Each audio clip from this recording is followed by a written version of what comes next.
Meus amados, nós vamos então abrir a palavra de Deus no texto de Mateus capítulo 24, Mateus 24 versos 1 a 44, é um texto longo, mas é importantíssimo que nós nos concentremos nesta passagem. Mateus 24, após a leitura, mantenha sua Bíblia aberta comigo, por favor, nesse texto. Está escrito: tendo Jesus saído do templo, ia se retirando quando se aproximaram dele os seus discípulos para lhe mostrar as construções do templo. Ele, porém, lhes disse: não vedes tudo isto? Em verdade vos digo que não ficará aqui pedra sobre pedra que não seja derribada. No Monte das Oliveiras achava-se Jesus assentado, quando se aproximaram dele os discípulos em particular e lhe pediram: dize-nos quando sucederão essas coisas, e que sinal haverá da tua vinda e da consumação do século? E ele lhes respondeu: vede que ninguém vos engane, porque virão muitos em meu nome, dizendo: eu sou Cristo, e enganarão a muitos. E certamente ouvireis falar de guerras e rumores de guerras. Vede, não vos assusteis, porque é necessário que assim acontecer, mas ainda não é o fim. Porquanto se levantará nação contra nação, reino contra reino, e haverá fomes e terremotos em vários lugares. Porém tudo isto é o princípio das dores. Então sereis atribulados e vos matarão, sereis odiados de todas as nações por causa do meu nome. Nesse tempo muitos hão de se escandalizar, trair e odiar uns aos outros. Levantar-se-ão muitos falsos profetas e enganarão a muitos. E por se multiplicar a iniquidade, o amor se esfriará de quase todos. Aquele, porém, que perseverar até o fim, esse será salvo. E será pregado este evangelho do reino por todo o mundo, para testemunho a todas as nações. Então virá o fim. Quando, pois, virdes o abominável da desolação, de que falou o profeta Daniel, no lugar santo, quem lhe entenda, então os que estiverem na Judéia, fujam para os montes. Quem estiver sobre o eirado, não desça para tirar coisa alguma. E quem estiver no campo, não volte para buscar a sua capa. Ai das que estiverem grávidas e das que amamentarem naqueles dias. Orai para que a vossa fuga não se dê no inverno, nem no sábado, porque nesse tempo haverá grande tribulação, como desde o princípio do mundo até agora não tem havido, nem haverá jamais. Não tivesse aqueles dias sido abreviados, ninguém seria salvo, mas por causa dos escolhidos, tais dias serão abreviados. Então, se alguém vos disser: eis aqui o Cristo, ou ei-lo ali, não acrediteis, porque surgirão falsos cristos e falsos profetas, operando grandes sinais e prodígios para enganar, se possível, os próprios eleitos. Vede que vos tenho predito. Portanto, se vos disserem: eis que ele está no deserto, não saiais, ou ei-lo no interior da casa, não acrediteis. Porque assim como o relâmpago sai do oriente e se mostra até o ocidente, assim há de ser a vinda do Filho do Homem. Onde estiver o cadáver, aí se ajuntarão os abutres. Logo em seguida, a tribulação daqueles dias, o sol escurecerá, a lua não dará sua claridade, as estrelas cairão do firmamento e os poderes do céu serão abalados. Então aparecerá no céu o sinal do Filho do Homem. Todos os povos da terra se lamentarão e verão o Filho do Homem vindo sobre as nuvens do céu com poder e muita glória.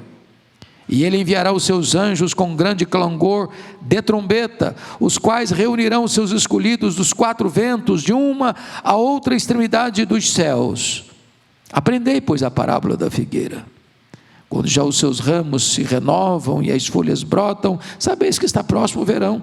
Assim também vós, quando virdes todas essas coisas, sabei que está próximo às portas. Em verdade vos digo que não passará esta geração sem que tudo isto aconteça. Passará o céu e a terra, porém as minhas palavras não passarão. Mas a despeito daquele dia e hora, ninguém sabe, nem os anjos dos céus, nem o Filho, senão o Pai. Pois assim como foi nos dias de Noé, também será a vinda do Filho do Homem. Porquanto, assim como nos dias anteriores ao dilúvio, comiam e bebiam, casavam e davam-se em casamento, até o dia em que não entrou na arca, e não o perceberam, senão quando veio o dilúvio e os levou a todos. Assim será também a vinda do Filho do Homem. Então 2 estarão no campo, um será tomado e deixado o outro, 2 estarão trabalhando num moinho, uma será tomada e deixada a outra. Portanto vigiai, porque não sabeis em que dia vem o vosso Senhor. Mas considerai isto: se o pai de família soubesse a que hora viria o ladrão, vigiaria e não deixaria que fosse arrombada a sua casa. Por isso, ficai também vós apercebidos, porque a hora em que não cuidais, o Filho do Homem virá. Eu quero tratar então com os meus amados irmãos sobre esta magna verdade bíblica, a segunda vinda de Cristo. A segunda vinda de Cristo está mais documentada nas Escrituras do que a primeira vinda. Há mais profecias sobre a segunda vinda de Cristo do que sobre a primeira vinda de Cristo. Todas as profecias com relação à primeira vinda de Cristo cumpriram-se literalmente e rigorosamente. As profecias sobre a segunda vinda de Cristo estão se cumprindo e cumprir-se-ão rigorosamente, literalmente. A segunda vinda de Cristo é a acrópole da nossa fé, é o pináculo da nossa esperança, é a consumação da nossa redenção. Esse texto, com seus paralelos, é o sermão mais completo de Jesus sobre a temática. E eu gostaria de destacar, portanto, algumas coisas aqui. A primeira coisa que é digno de destaque é a admiração dos discípulos dos versos 1 e 2, porque tendo Jesus saído do templo, quando se ia retirando os discípulos, vale destacar que os apóstolos de Jesus, exceto Judas Iscariotes, todos eram galileus, lá do norte, região mais agrícola, interiorana, e eles iam a Jerusalém apenas em ocasiões especiais das festas. E o templo de Jerusalém era um dos palácios mais belos do mundo. Esse templo foi ampliado e embelezado por Herodes o Grande, uma obra que durou 46 anos. Na verdade, Herodes morreu sem concluir essa obra. Era uma obra belíssima. Era um fenômeno de arquitetura, com pompa, com luxo, com riqueza. E aqueles homens mais rurais, acostumados a uma vida mais interiorana, não conseguem conter a sua admiração e dizem para Jesus: olha, Senhor, vede, que beleza, que espetáculo, que monumento, que arquitetura.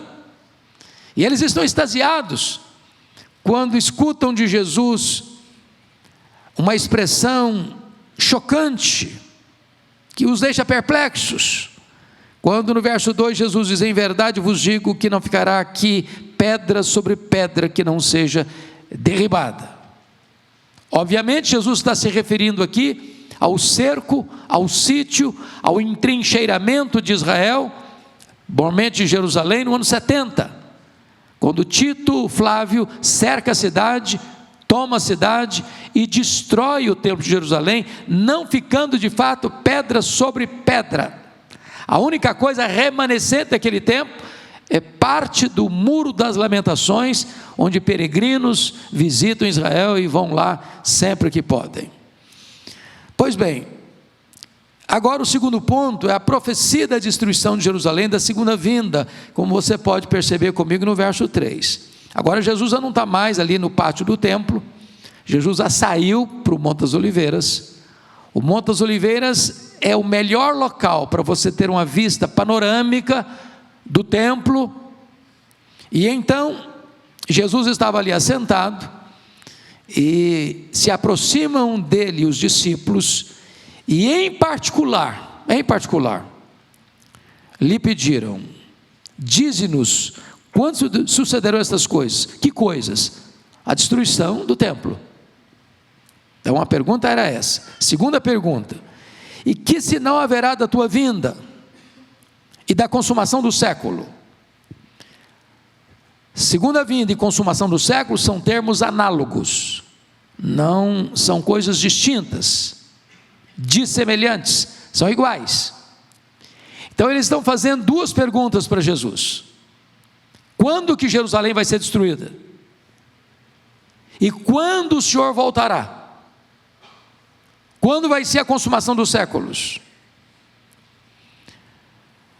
Se você perceber, lá em Lucas 21, 24, há uma expressão mais contundente sobre a questão de Jerusalém, porque está escrito: cairão ao fio da espada e serão levados cativos para todas as nações, até que os tempos dos gentios se completem, Jerusalém será pisada por eles. O que esse texto está mostrando é que Jesus profetiza uma diáspora ampla, demorada. E na verdade, quando Jerusalém foi tomada no ano 70, o povo de Israel só retorna à sua terra em 14 de maio de 1948. Foram mais de 1.800 anos.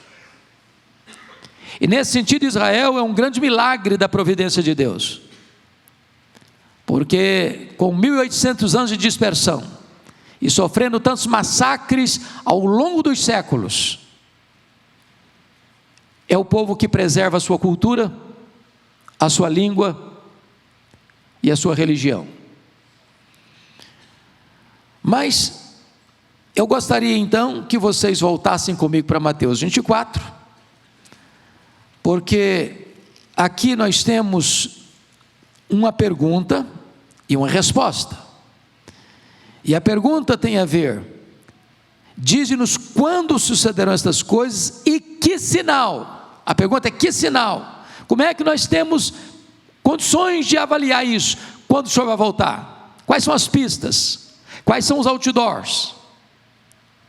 Para onde nós devemos olhar? E essa resposta é dada por Jesus de maneira categórica, insofismável e muito clara. Eu queria que nós, por uma questão pedagógica, dividíssemos esses sinais por categorias, para facilitar a nossa assimilação. Primeiramente, confira comigo, por favor, o versículo 14. É um sinal que mostra a oferta do Evangelho, a graça de Deus. E será pregado este Evangelho do reino por todo o mundo, para testemunhar a todas as etnias, a todas as nações, então virá o fim. Isso não significa que todas as pessoas em particular vão ter que ouvir. O testemunho é a todas as nações. E eu não sei se vocês têm essa perspectiva, mas meus amados irmãos, com o advento da internet, o cumprimento desse texto fica patente aos nossos olhos. Para os irmãos terem uma pequena percepção, esta igreja, a Igreja Presbiteriana de Pinheiros, hoje se comunica com cerca de 100 nações, não é isso, pastor? Cerca de 100 nações, com o Evangelho. Então, hoje, as barreiras geográficas, culturais, linguísticas, estão caindo. E o Evangelho está penetrando em todas as etnias, em todos os povos, em todas as nações. E essa é uma janela que o próprio Deus nos abre, para que este sinal se cumpra. Isso não é mais uma mera possibilidade, isso é um fato, nos dias atuais. Segundo sinal que nós poderíamos categorizar aqui, são os sinais que indicam a oposição a Deus. Que sinais são esses? Primeiro, a tribulação. Confira comigo o verso 9 e 10. Você pode ler comigo, por favor? Então sereis atribulados e vos matarão, sereis odiados de todas as nações por causa do meu nome. Nesse tempo muitos hão de se escandalizar, trair e odiar uns aos outros. Agora, por favor, versos 21 e 22, comigo novamente, vamos juntos. Porque nesse tempo haverá grande tribulação, como desde o princípio do mundo até agora não tem havido, nem haverá jamais.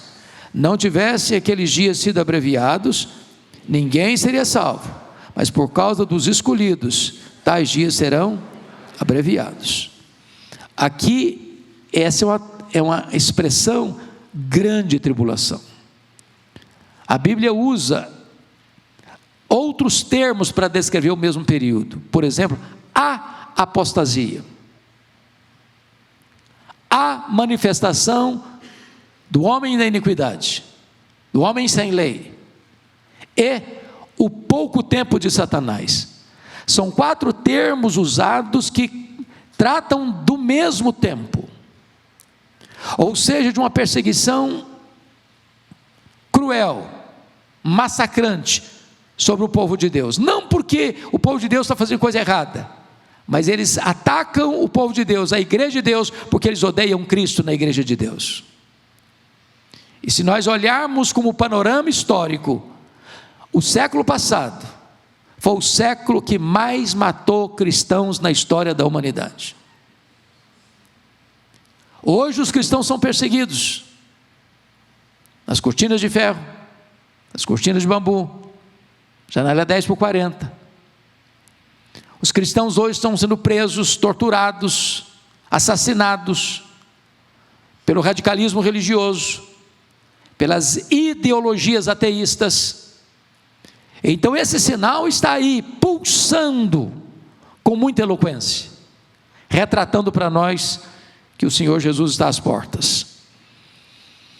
Segundo sinal de oposição é apostasia. Olha comigo os versos 4 e 5, leia comigo. E ele lhes respondeu: vede que ninguém vos engane, porque virão muitos em meu nome, dizendo: eu sou o Cristo, e enganarão a muitos. Agora vamos ler 23 a 26, por gentileza, todos nós. Então, se alguém vos disser: eis aqui o Cristo, ou ei-lo ali, não acrediteis, porque surgirão falsos cristos e falsos profetas, operando grandes sinais e prodígios para enganar, se possível, os próprios eleitos.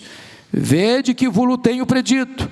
Portanto, se vos disserem: eis que ele está no deserto, não saiais, ou ele no interior da casa, não acrediteis. Primeiro sinal que Jesus menciona no seu sermão profético é o engano religioso, é a apostasia. E surgem hoje, irmãos, cerca de 5 novas religiões todos os dias, todos os dias, todos os dias. Doutrinas novas, estranhas, surgem no mercado da fé todos os dias. E se existe uma coisa que atrai as pessoas, são os fatos miraculosos, são os fatos extraordinários. E o texto está nos informando, no verso 24, que esses falsos cristos e esses falsos profetas vão operar não sinais, mas grandes sinais e prodígios. Com que finalidade? Para enganar. Enganar quem? Se possível, os próprios eleitos. Louvado seja Deus, os eleitos de Deus não serão enganados. A mesma coisa ocorre com respeito ao anticristo.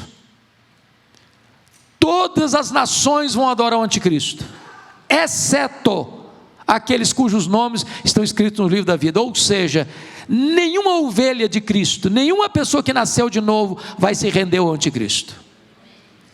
Nenhuma pessoa que nasceu de novo, que tem seu nome escrito no livro da vida, vai ser enganado.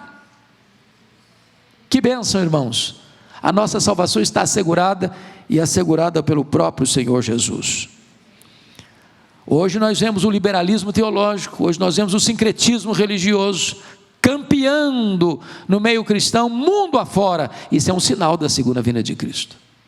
Terceiro lugar, a depravação moral. Olha comigo os versos 12 e 13, leia comigo, por favor.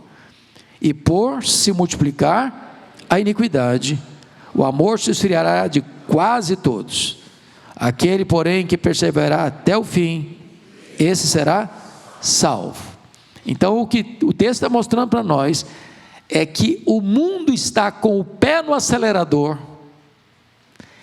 em alta velocidade rumo à depravação, à decadência moral, à perversão moral. Você vê alguma coisa acontecendo parecido hoje? O certo é o errado é o certo. Não apenas uma tolerância ao erro, mas uma inversão de valores.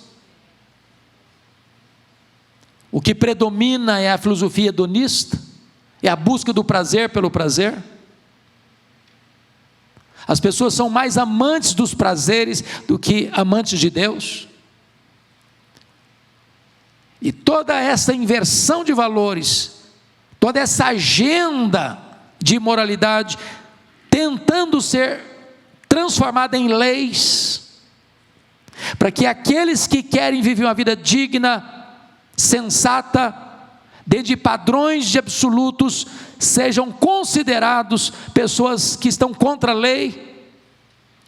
Então todo esse pano de fundo está montado no cumprimento dessa profecia do Senhor Jesus.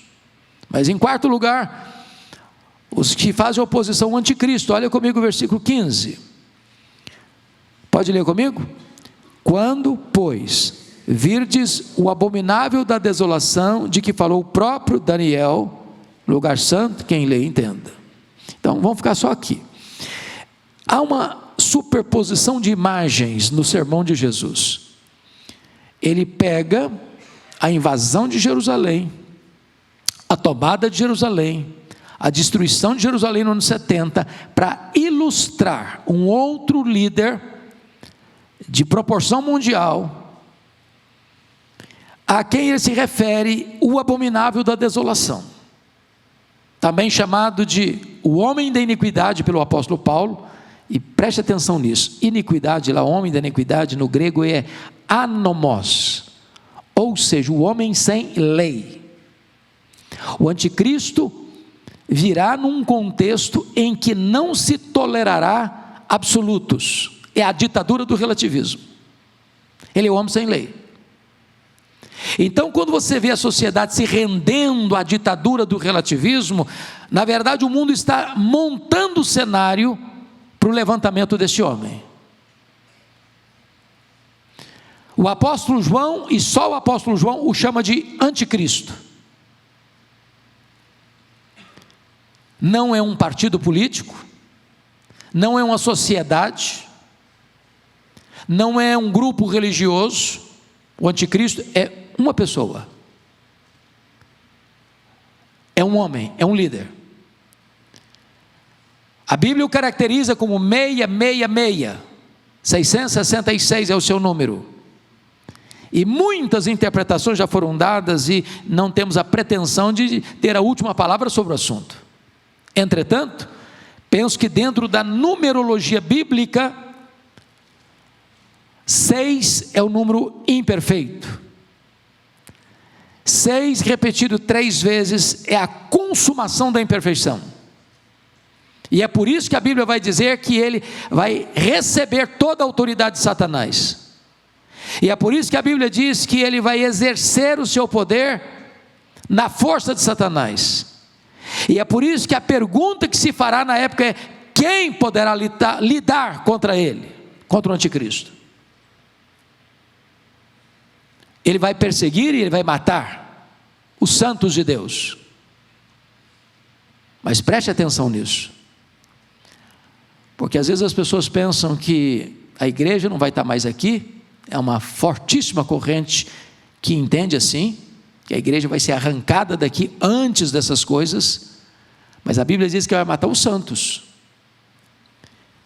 Mas ele não vai vencer os santos vão vencê-lo, porque Apocalipse 12, versículo 11 diz que os santos vão vencer o diabo pela palavra do testemunho e o sangue do Cordeiro. Em outras palavras, diante de uma perseguição dessa, a pergunta é: ou você nega Jesus ou eu te mato. E o crente vai dizer o seguinte: eu prefiro morrer pelo meu Senhor do que negar o seu nome. O crente morre, e morrendo vence. E morrendo vence. Então, o cenário, meus amados irmãos, está pronto para o levantamento de um líder como esse. Mas agora me permita o último ponto dos sinais, que indicam a segunda vinda, são sinais de juízo de Deus. Agora é da parte de Deus para a terra. E o primeiro sinal aqui está aí nos versículos 6 e 7. Vamos ler, que são as guerras e os rumores de guerras. Leia comigo, por gentileza. E certamente ouvireis falar de guerras e rumores de guerras. Vede, não vos assusteis, porque é necessário assim acontecer. Mas ainda não é o fim. Porquanto se levantará nação contra nação, reino contra reino, e haverá fomes e terremotos em vários lugares. Então vamos pegar aqui guerras e rumores de guerras.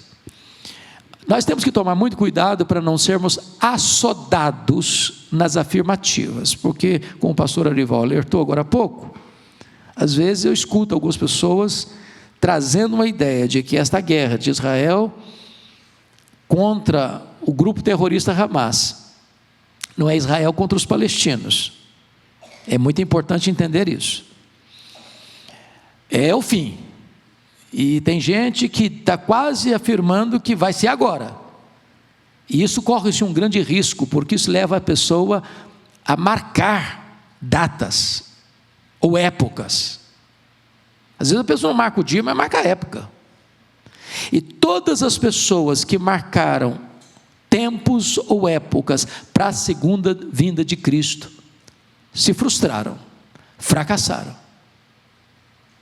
Porque foi ele quem disse aqui: acerca desse dia, é da economia da soberania de Deus.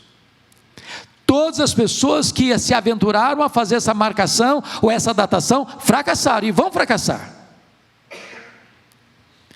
Então nós precisamos entender essa questão dentro de um conjunto geral.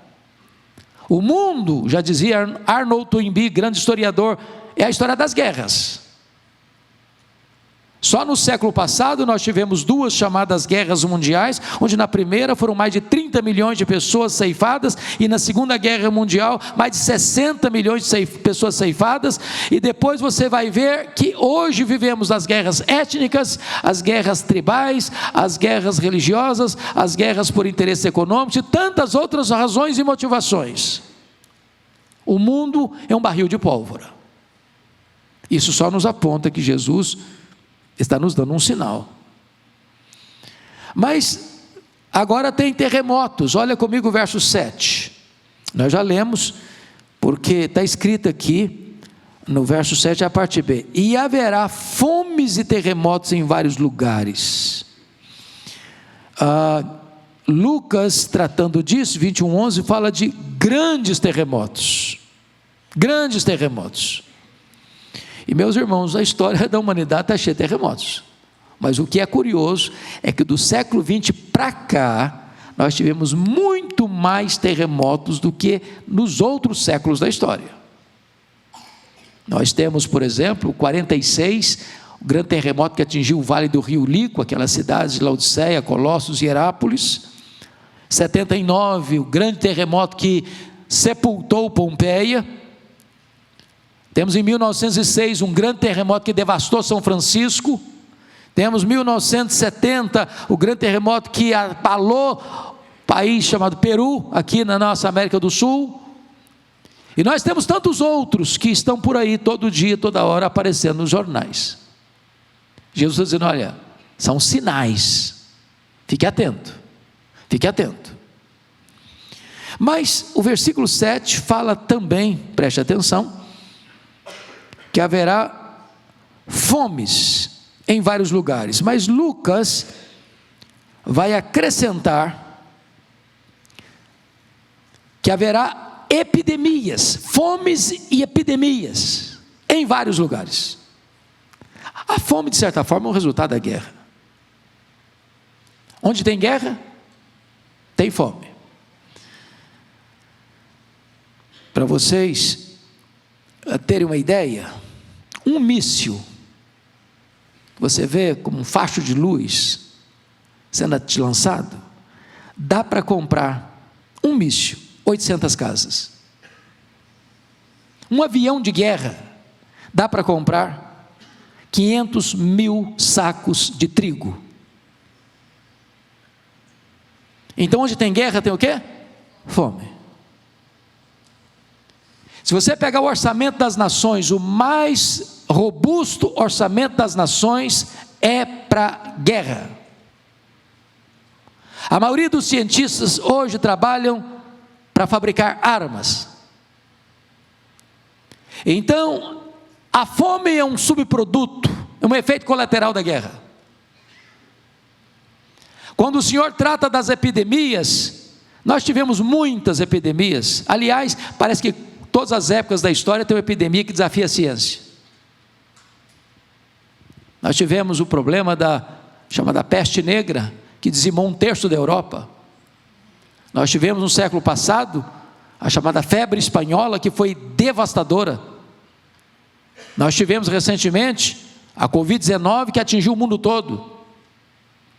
Então preste atenção que às vezes a gente olha isso apenas como fenômenos da natureza, ou problemas daqui e daquela. Pare para fazer essa análise dentro do filtro do sermão escatológico de Jesus.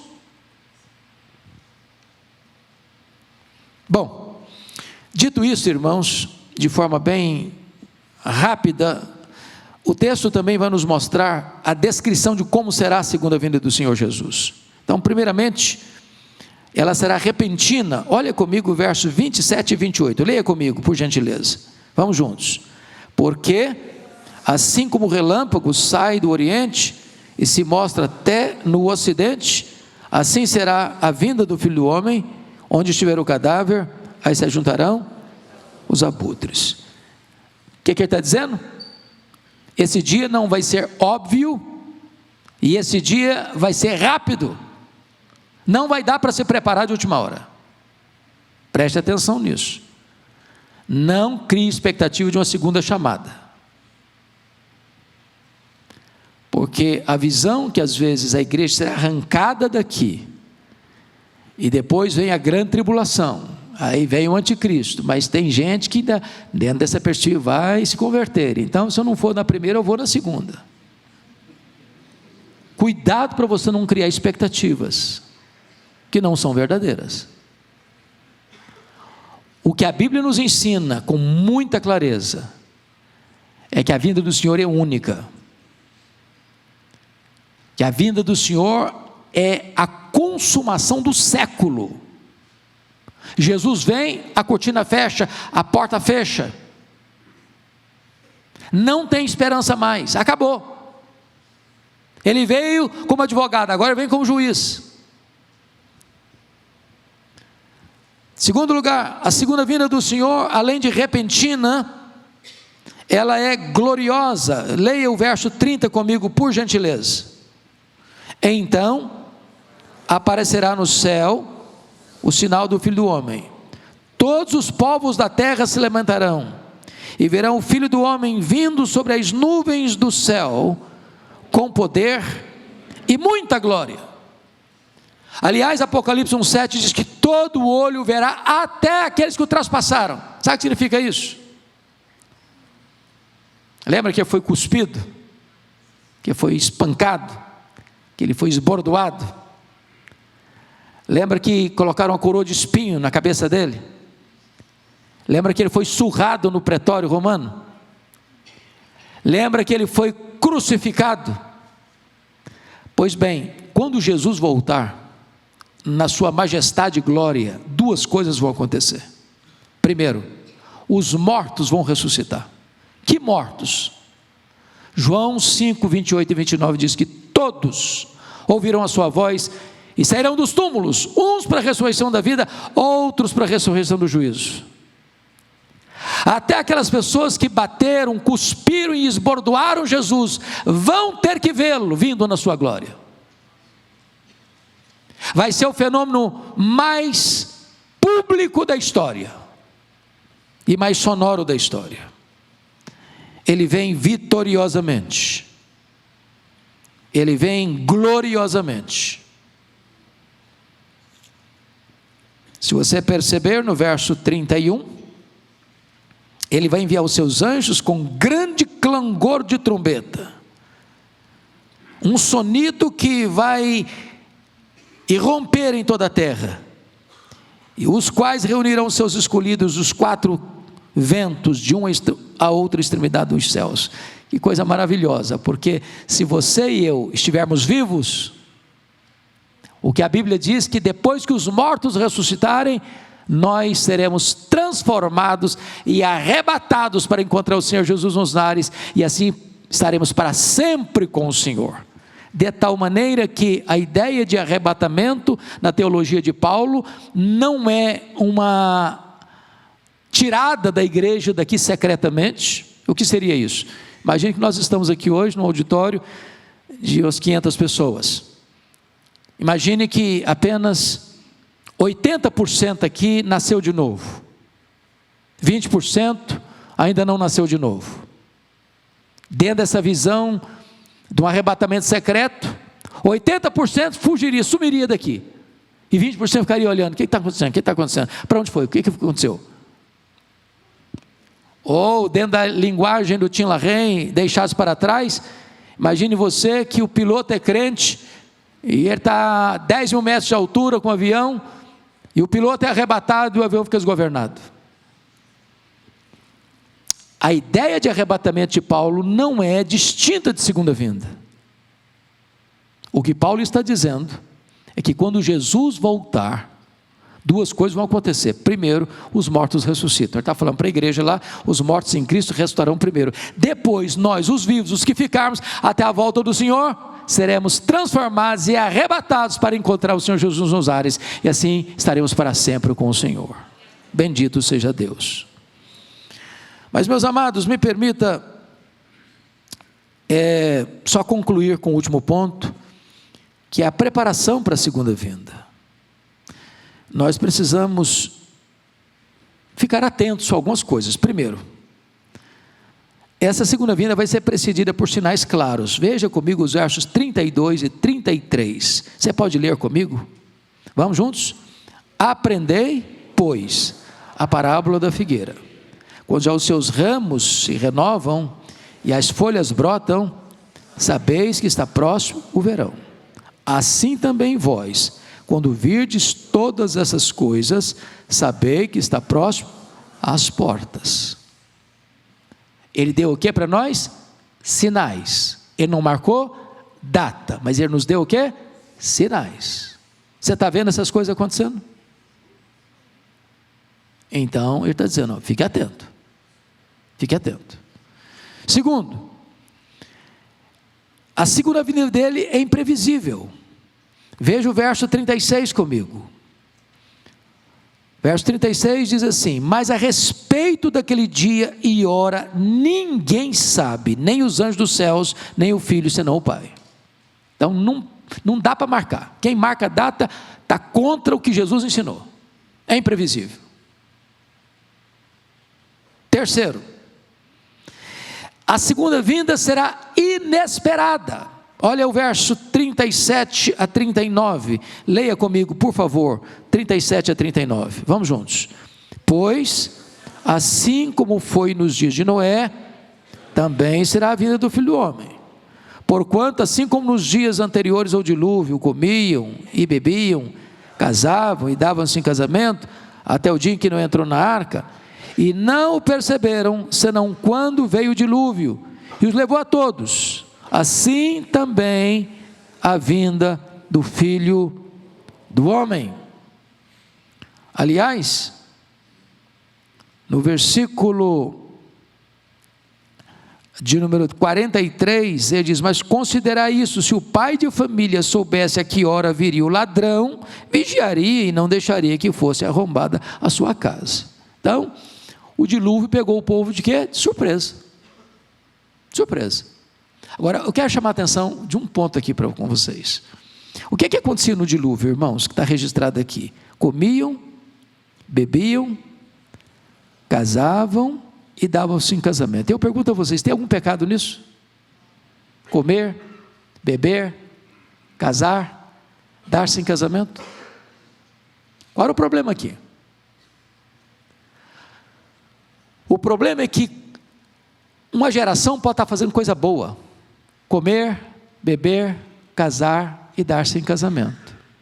mas colocando Deus na lateral da vida. Tudo acontece sem levar Deus em conta. É a secularização da sociedade. São pessoas boas, bons patrões, bons empregados, bons empresários, bons cidadãos, bons políticos, bons comerciantes, bons industriários, bons chefes de família, até alguns bons religiosos. Estão vivendo a vida, estão tocando a vida. Essas pessoas serão pegas o quê? De surpresa. A igreja não será pega de surpresa não, sabe por quê? Nós somos filhos da luz. Nós não só estamos aguardando, nós estamos apressando o dia da vinda do Senhor Jesus. Nós estamos clamando: Maranata, ora vem, Senhor Jesus.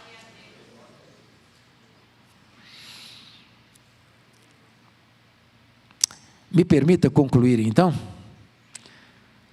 que a segunda vinda será para juízo, nos versos 40 a 41. Então 2 estarão no campo, um será tomado e deixado o outro, 2 estarão trabalhando num moinho, uma será tomada e deixada a outra. Algumas pessoas querem colocar esse texto dentro da ideia de arrebatamento secreto. Não, o que o texto está tratando aqui é do juízo. O contexto que antecede é o do Noé. Ali só tinha 2 grupos, o grupo que entrou na arca e o grupo que ficou fora da arca.